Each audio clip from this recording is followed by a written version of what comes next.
Good morning, folks. We'll start today with the coolest lightning strike ever caught on camera. And I'm going to play it backwards to emphasize the atmospheric fire around the bolt and because it looks much cooler this way. As always, video is linked for you below.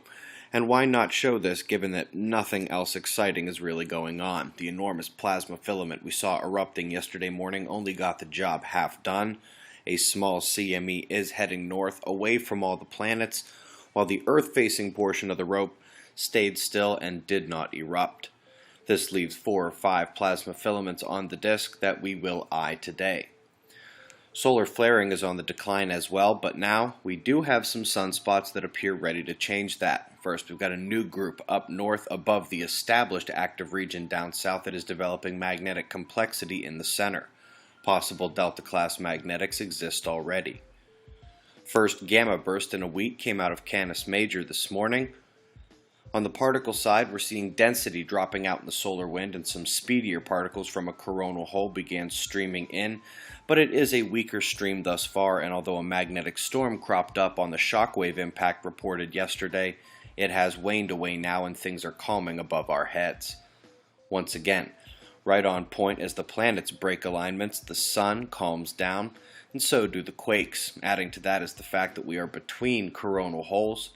The incoming coronal hole has only moderate power, by the way, and is mostly blocked out by coronal magnetic fields. That makes the top 2 earthquake factors in the can. Forget 6-pointers, we couldn't even get a 5. Most interesting quake of the day hit Canada. About all we got is the integrating space energy from yesterday's storm, which wouldn't integrate for another day or so. Top links for today include this, a new video from Dawn showing some of the close-up flybys of Ceres, the cratering, the lights, the strangely hexagonal forms on a rock floating through space. Never mind. Hey, remember when Rosetta's lander bounced upon landing on 67P and then fell down a chasm, being out of contact for weeks? Well, it is now back. It's actually pretty cool. More data opportunities coming on Rosetta. So that's Carlos just offshore there, not really moving quickly or giving us much to speculate about.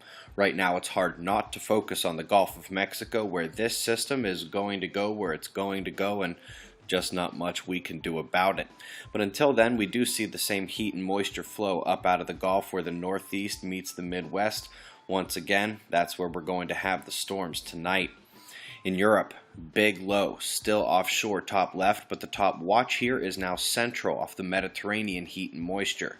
Clouds popping, flash flood potential accompanies those storm clouds.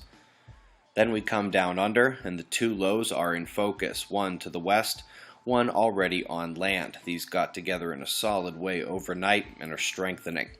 We've got the ground level conditions and shots of our star to close at 6:05 a.m. Eastern Time, and that's the news. Eyes open, no fear. Be safe, everyone.